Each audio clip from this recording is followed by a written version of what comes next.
React, c'est une bibliothèque JavaScript qui a été créée par Facebook en 2013 dans le but de résoudre une problématique bien précise, permettre à tous les développeurs front de créer facilement et efficacement des interfaces utilisateurs dynamiques. N'importe qui a déjà essayé de développer des applications web un peu complexes sait à quel point ça peut être galère de gérer les mises à jour de l'interface utilisateur. Avant React, tu avais deux choix si tu voulais mettre à jour la page. Ou il fallait redemander une nouvelle page au serveur, par exemple si l'utilisateur souhaite naviguer dans une autre section, ou tu devais effectuer toi-même des manipulations directes et souvent complexe du DOM, ce qui rendait le code assez difficile à maintenir et qui provoquait des bugs assez fréquents. Tout l'intérêt de React, c'est de te fournir une manière simple et beaucoup plus intuitive de faire ces modifications de l'interface en se chargeant lui-même de faire toutes les modifications du DOM. La notion la plus fondamentale à comprendre en React, c'est la notion de component, ou composant en français. En fait, un composant, c'est une fonction qui va se décomposer en deux parties. Première partie, ça va être la logique, et la deuxième partie, c'est la valeur de retour. Dans le corps de la fonction, tu vas y intégrer ta logique, tu vas faire tes manipulations, et au niveau du retour, c'est là qu'on se rend compte que les composants sont des fonctions un peu particulières, dans le sens où elles vont retourner un nouveau langage qui s'appelle le JSX.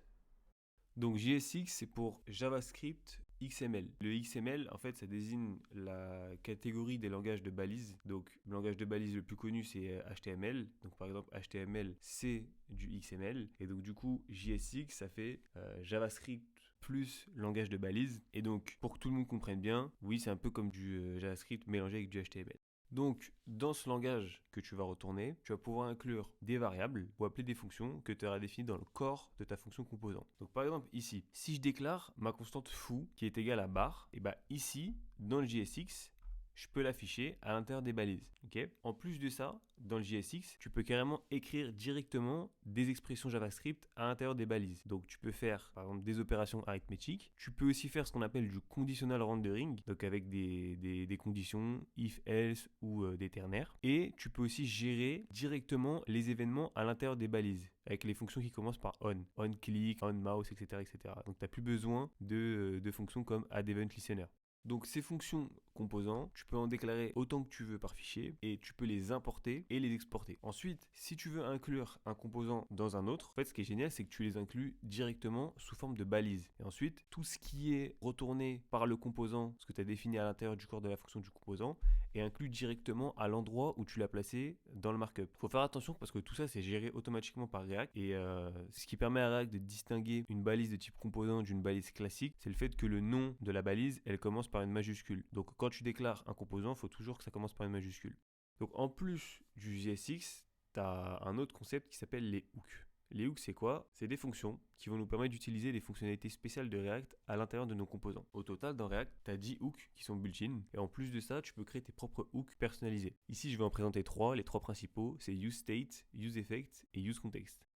useState, c'est sûrement le hook le plus important et c'est celui qu'on va le plus utiliser en React. Donc la fonction useState, elle renvoie deux choses. La première, c'est la valeur du state que tu viens de passer en paramètre. Et la deuxième, c'est un setter qui va te permettre de modifier ce state-là par la suite. Ce qu'il faut comprendre vraiment, c'est qu'à chaque fois que tu vas modifier le state, React, ce qu'il va faire, c'est qu'il va réafficher le composant à l'écran pour refléter ces changements. Et c'est ça qui nous permet d'afficher des valeurs dynamiques. Donc je vais prendre l'exemple de base qu'on donne souvent, c'est celui du compteur. Donc si ici j'utilise useState avec la valeur 0, ce qui va se passer, c'est que je vais initialiser mon state à 0. Donc la fonction, elle me renvoie la valeur de 0 qui va être stocké dans count et elle me renvoie un setter pour la modifier qui va être stocké dans setCount. Ensuite, je vais afficher mon state ici dans mes balises. Donc je fais crochet count et je vais créer une fonction pour la modifier. Donc je crée ma fonction handleClick. À l'intérieur, j'appelle setState et je lui donne l'état actuel du state plus 1. On peut voir qu'à chaque fois que je modifie la valeur du state, tu as le composant qui est re-rendu pour refléter ces changements-là à l'écran. Et ça n'arriverait pas si je modifiais localement une variable. Donc par exemple, si j'avais fait un compteur classique, let i égale 0 et i++ de handleClick, ça modifierait la valeur de i, mais à l'écran, j'aurais toujours 0 affiché parce que j'aurais pas ce re-rendering du composant. Donc le deuxième hook, c'est useEffect. Pour comprendre useEffect, il faut d'abord bien comprendre un autre concept qui est le concept de component lifecycle.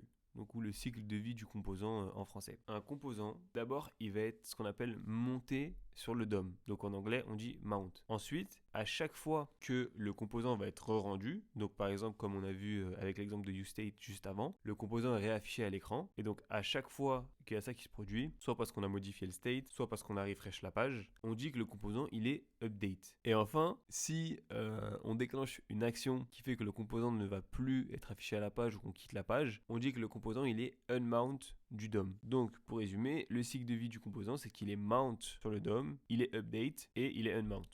Donc maintenant useEffect dans tout ça. useEffect, ça va prendre en premier argument une fonction et cette fonction, par défaut, elle va se déclencher à chaque fois que le composant il va être mount et à chaque fois que le composant il va être update. Tu peux préciser une fonction dans le retour et cette fonction-là elle sera déclenchée à chaque fois que le composant il sera unmount.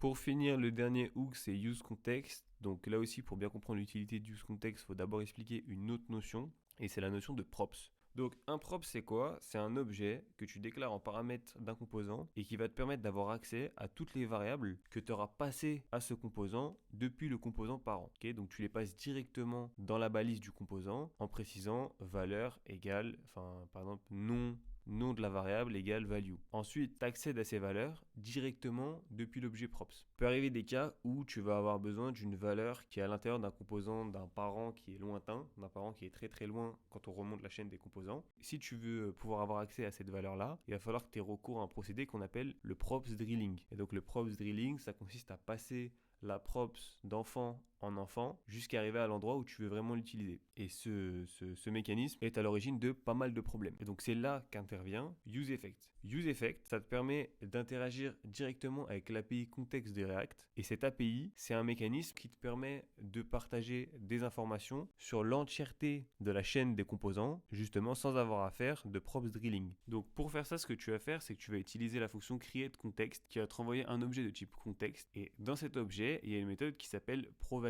Ce qui va se passer, c'est que tous les composants qui vont être nestés à l'intérieur des balises provider vont pouvoir avoir accès à tous les props que tu passes dans cette balise-là à l'aide de la fonction useContext, et ça qui te permet d'éviter d'avoir à repasser la props comme ça à chaque fois d'enfant en enfant. Donc voilà, c'est tout pour la petite présentation de React. On se dit du coup à très vite dans une prochaine vidéo.